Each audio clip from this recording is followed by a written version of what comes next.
तो hello everyone, कैसे आप सभी? आशा करता हूँ आप सब बहुत अच्छे होंगे। तो जैसे कि बायोलॉजी का मेरा चल रहा है, तो इससे पहले हम चैप्टर 1, 2 चैप्टर कम्प्लीटली देख चुके हैं। तो अभी जो हम देखेंगे चैप्टर 3 देखेंगे।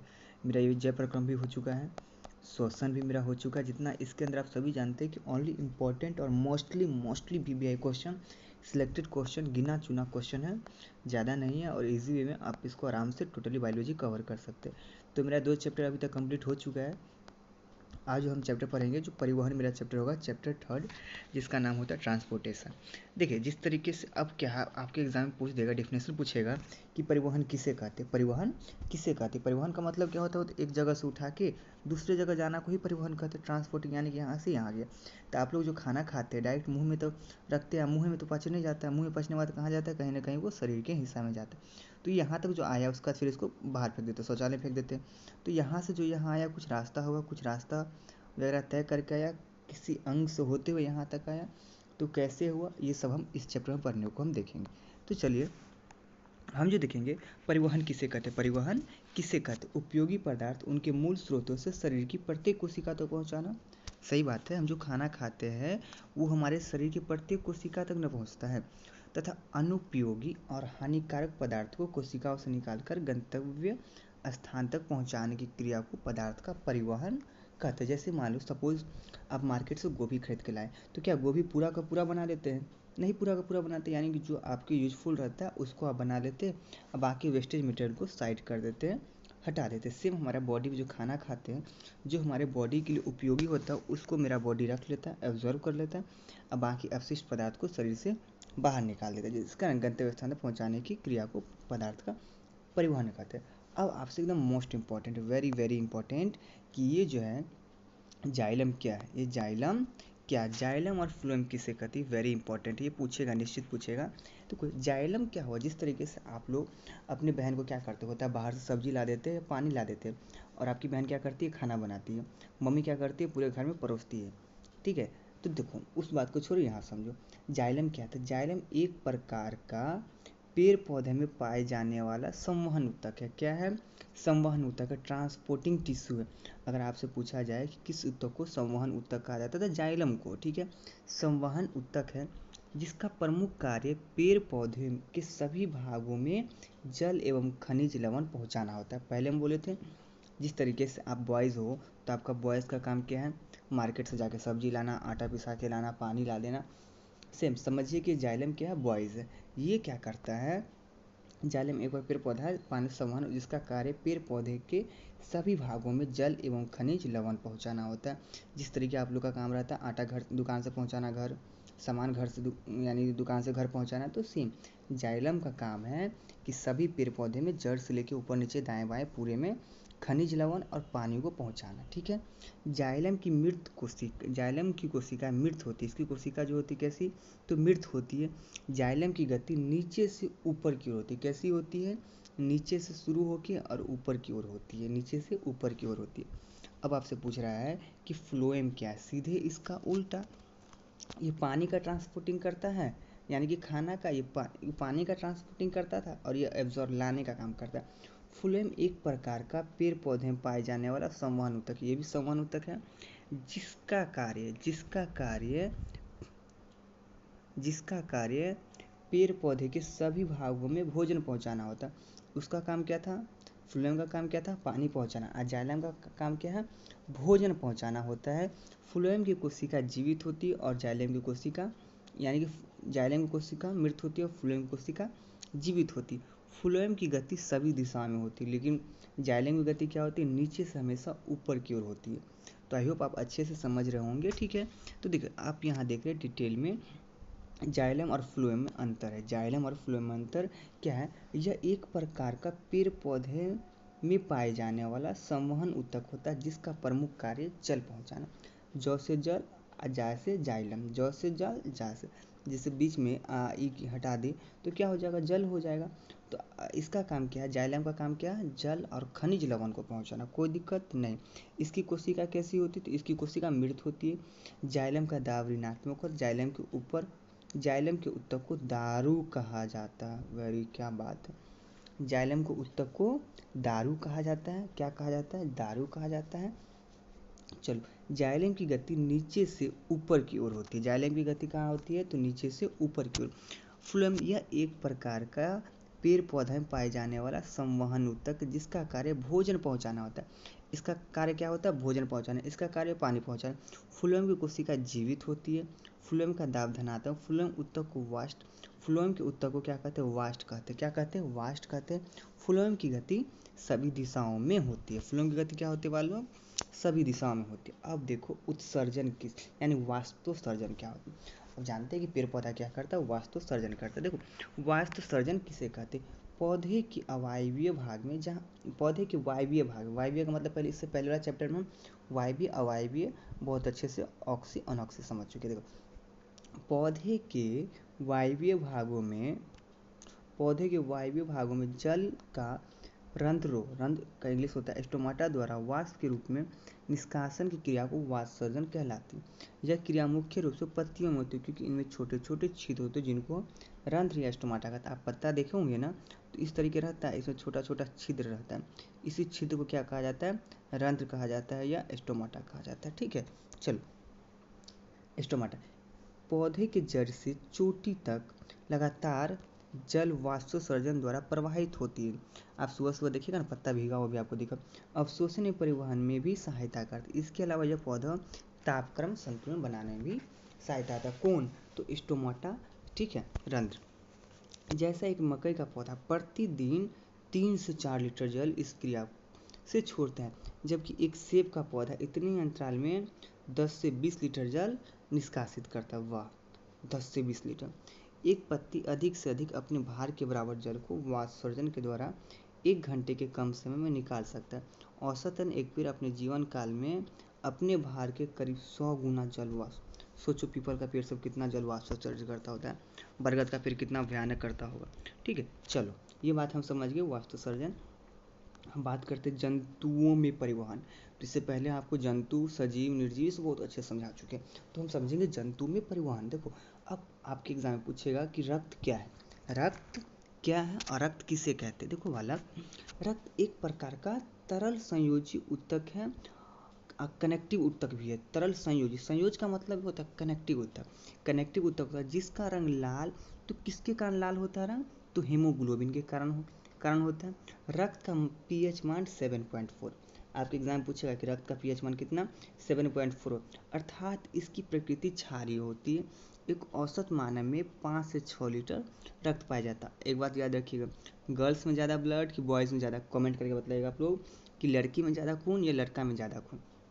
एक औसत मानव में 5 से 6 लीटर रक्त पाया जाता है। रक्त के अध्ययन को हीमेटोलॉजी कहा जाता है। रक्त के अध्ययन को क्या कहा जाता है? हीमेटोलॉजी कहा जाता है। चलो, रक्त एक प्रमुख संगठक निम्नलिखित है। चलो अब हम बात करते हैं बालक आरबीसी और डब्ल्यूबीसी और डीएनए, आप प्लेटलेट्स, ये सब क्या होता है और इस सब के बारे में हमेशा चर्चा होते रहता है। नॉर्मली घर में ब्लड चेकिंग होता है, ब्लड ग्रुप होता है, तो ये सब बात खुल के ये सब बात सामने आती है। चलो, आरबीसी इसका पूरा नाम होता है रेड ब्लड सेल, जिसका निर्माण अस्थि मज्जा में होता है, हड्डी में होता है। आप लोग चिकन खाए होंगे ना, या मीट हो या किसी भी चीज़ का मांस हो या चिकन हो, तो उसकी हड्डी के बीच में देखिएगा ना, पाइप के अंदर खोखला ऐसा रहता है, उसी को अस्थि मज्जा बोलते हैं। अस्थि मज्जा में होता है। और आरबीसी का कब्रिस्तान प्लीहा या तिल्ली को कहा जाता है।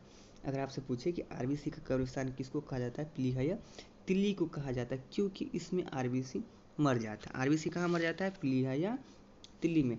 आरबीसी का जीवन काल 20 से 120 दिन का होता है। इसमें केंद्रक नहीं पाए जाते। आरबीसी में केंद्रक नहीं पाए, जिसके कारण डीएनए टेस्ट नहीं किया जा सकता। आरबीसी को एरिथ्रोसाइट भी कहा जाता है। आरबीसी को क्या कहा जाता है? एरिथ्रोसाइट भी कहा जाता है। इसका प्रमुख कार्य शरीर की कोशिकाओं में ऑक्सीजन पहुंचाना। क्या करता है? शरीर के प्रमुख क्वेश्चन, देखो मुख्य बात, इससे ऑब्जेक्टिव क्वेश्चन निकल सकता है कि आरबीसी का पूर्ण नाम क्या है, किसको प्लीहा या तिल्ली कहा जाता है। आरबीसी का प्लीहा या तिल्ली किसको कहा जाता है, यानी आरबीसी का कब्रिस्तान किसको कहा जाता है? तो प्लीहा या तिल्ली को कहा जाता है। आरबीसी कितना दिन में मर जाता है? तो 20 से 120 दिन में मर जाता है। ठीक है, देखो डब्ल्यूबीसी इसका पूरा नाम होता है वाइट ब्लड सेल। क्या हुआ? डब्ल्यूबीसी इसका पूरा नाम होता है वाइट ब्लड सेल, जिसका निर्माण अस्थमज्जी में होता है। इसका भी निर्माण और इसका भी निर्माण, यानी कि आरबीसी डब्ल्यूबीसी दोनों का निर्माण अस्थि मज्जा में होता है। मृत्यु देखो, और मृत्यु प्लीहा में होता है। इसमें भी कहाँ होता था, पीलिया में होता था, और इसका मृत्यु पीलिया। लेकिन जीवन काल का फर्क है, इसका 20 से 120 दिन, इसका 12 से 20 दिन का ही होता है। यह शरीर को रोगाणु से सुरक्षा प्रदान, को जो बाहर से देखते हैं, आप लोग देखते हो कोई कोई स्ट्रॉन्ग रहता है, किसी को कुछ नहीं होता है, और कुछ लोग ऐसा होता है कि कहीं बाहर गए, बारिश में भी बुखार लग गया, तो जिसका WBC जितना अच्छा रहेगा वो बाहरी बीमारी से उतना अच्छा से लड़ पाएगा। ठीक है, रोगाणु से सुरक्षा प्रदान करता है। WBC की सबसे बड़ी कोशिका को मोनोसाइट कहा जाता है। WBC की सबसे बड़ी कोशिका को मोनोसाइट, जबकि सबसे छोटी कोशिका को लिम्फोसाइट कहा जाता है। किसी को कोई दिक्कत नहीं। चलिए आगे हम देखते हैं प्लेटलेट्स। किसको हम देखेंगे, प्लेटलेट्स। ये क्या होता है प्लेटलेट्स, हम लोग हमेशा सुनते हैं। देखो प्लेटलेट्स, इसका भी निर्माण अस्थि मज्जा में होता है, जिसका जीवन काल 7 से 20 दिन का होता है। यह स्तनधारी प्राणी में पाया जाता है। किस में पाया जाता है, स्तनधारी। इसका मुख्य कार्य खून को थक्का करना होता है। इसे थ्रोम्बोफ्लास्ट कहते हैं, थ्रोम्बोसाइट। मान लीजिए आपको कट गया, ब्लड गिर रहा है, ब्लड गिर रहा है, तो इसको रोकेगा कौन, तो इसको रोकेगा कौन, ये प्लेटलेट्स आके इस छेद को जाम कर देगा, तो क्या होगा, ब्लड आना बंद हो जाएगा। इसका कार्य रक्त को थक्का करना होता है। ठीक है, चलो रक्त के प्रमुख कार्यों को लिखिए, एग्जाम में आएगा क्वेश्चन रक्त को। तो रक्त के प्रमुख कार्य निम्नलिखित है, क्या आप लोग लिख दीजिएगा, शरीर के तापमान का संतुलन, गैसों का आदान प्रदान, श्वसन क्रिया, कार्बन डाइऑक्साइड को फेफड़ा तक पहुंचाना, शरीर के रोगों से सुरक्षा करना, फाइब्रिनोजन एंजाइम रक्त को थक्का करना। चलो हृदय का सचित्र वर्णन करिए, समझ गए हम। अब समझते हृदय का सचित्र वर्णन कर। हृदय आप लोग देख रहे होंगे, यहाँ नहीं अच्छा से आ पाया है, आप लोग के बुक में फोटो होगा, वो फोटो देख लीजिएगा हृदय का। ठीक है, हम यहाँ बस टॉपिक समझ लेते हैं, टॉपिक बता देते हैं। आप लोग स्क्रीनशॉट लेना चाहते तो स्क्रीनशॉट भी ले सकते हैं। ठीक है, चलो हृदय का सचित्र वर्णन कर। देखो हृदय के बारे में इंपॉर्टेंट है यार, हृदय को जिगर भी कहा जाता है, दिल का टुकड़ा भी कहा जाता है। देखो हृदय मानव का प्रमुख अंग माना जाता है।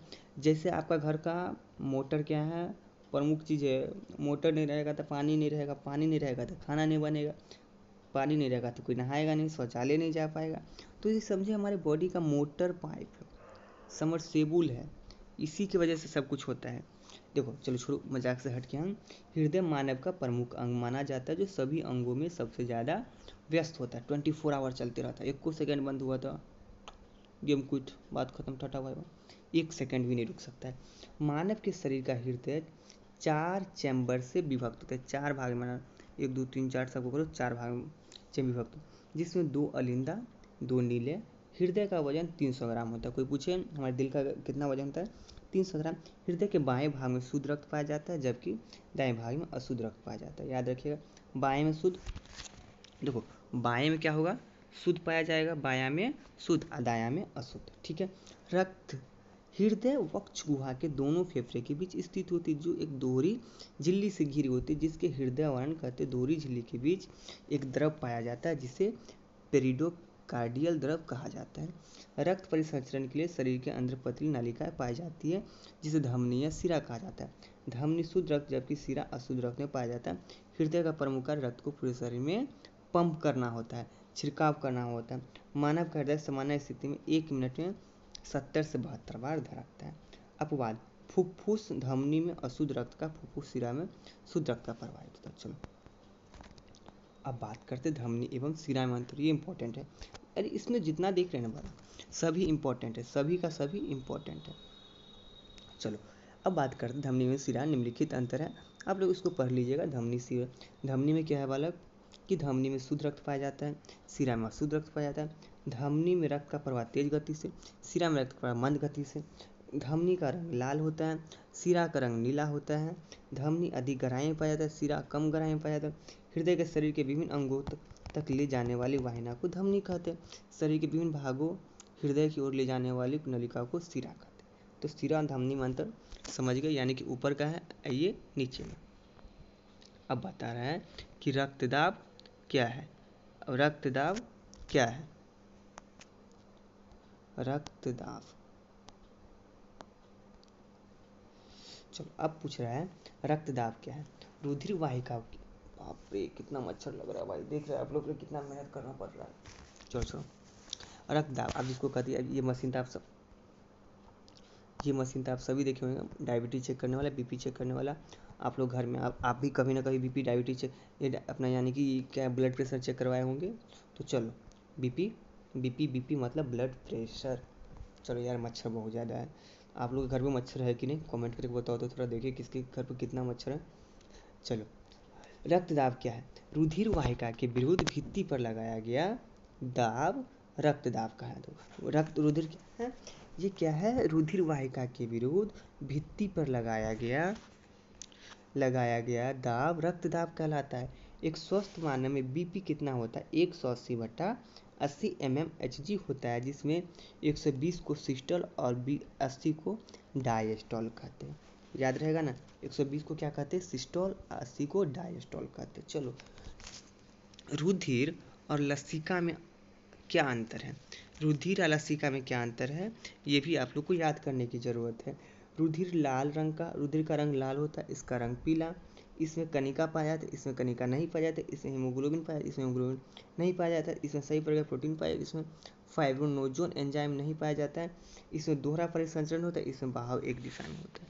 तो समझिए इसको भी। लसिका क्या है? लसिका क्या है? यहाँ अब लसिका क्या, इसी बात को लिख दीजिएगा। लसिका क्या है? तो आप लिखिएगा, यह एक गाढ़ा तरल पदार्थ होता है जिसका रंग प्लाज्मा जैसा हल्का पीला होता है। इसमें प्रोटीन की मात्रा कम पाई जाती है, जबकि WBC में अधिक पाई जाती है। इसमें धमनी सिरा नहीं पाया जाता, बल्कि लसिका वाहिनी पाई जाती है। अब देखो, प्रमुख कार्य: घाव भरना, ऊतकों कोशिका नम करना, पोषक हार्मोन का बहाव करना। चलो, ये सब कार्य है। अब बात करते हैं परिसंचरण तंत्र क्या है। बस इतना ही, और इसके बाद मेरा टॉपिक ये चैप्टर होता है ख़त्म। और उसके बाद आप लोग कमेंट कीजिएगा। तो उत्सर्जन, और उसके बाद उत्सर्जन के बाद क्या चैप्टर है? नियंत्रण और समन्वय, इसके बाद जनन। तो इस तरीके होगा, जल्दी से आप बायोलॉजी फिनिश होगा। बस आप लोग अपना प्यार दुलार बनाते रहिए, सब्सक्राइबर लाइक शेयर करते रहिए, ताकि मेरा ये मोटिवेशन बना रहे। PDF के लिए बिल्कुल टेंशन नहीं लेना है। व्हाट्सअप चैनल लिंक है, तो अपना बायो लिंक में जाके वहाँ से, या इसके डिस्क्रिप्शन में भी मिल जाएगा, तो ज्वाइन करो और फ्री में पाओ। चलो, परिसंचरण तंत्र क्या है? परिसंचरण तंत्र क्या है?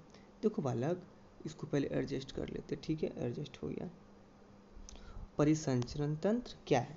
परिसंचरण तंत्र क्या है? कितने प्रकार? तो बहुकोशिकीय जंतु में पोषक तत्व, hormone, vitamin, oxygen, carbon dioxide की परिवहन के लिए जिस रक्त वाहिनी का प्रयोग किया जाता है, जिसे परिसंचरण तंत्र कहा जाता है। रक्त परिसंचरण तंत्र की खोज विलियम हार्वे 1628 में कब किया था? तो 1628 में किया था। और यह कितने प्रकार की है? तो यह मुख्यतः 2 प्रकार के होते हैं: खुला रक्त परिसंचरण, बंद रक्त। जब रुधिर प्रवाह किसी धमनी या सिरा में न होकर किसी गुहा के माध्यम से होता है, तो उसे खुला परिसंचरण, जैसे कि आर्थ्रोपोडा, चींटी, कीट, तिलचट्टा, घेंगा, सुखाए। जब रक्त प्रवाह धमनी और सिरा के माध्यम से होता है, तो उसे बंद परिसंचरण का, जैसे मानव। आई होप कि आपको समझ में आ गया होगा अच्छे से, कहीं कोई दिक्कत नहीं होगा। और अभी तक मेरे चैनल सब्सक्राइब नहीं किया तो जल्दी से सब्सक्राइब करो, प्यार दुलार बनाते रहो। जैसे कि आप देखें, मेरा चैप्टर 3 भी कंप्लीट, और आप लोग का प्यार दुलार इसी तरह बना रहा है, तो चैप्टर 4, 5, 6 भी बहुत जल्दी हम कंप्लीट कर देंगे। And thanks for watching.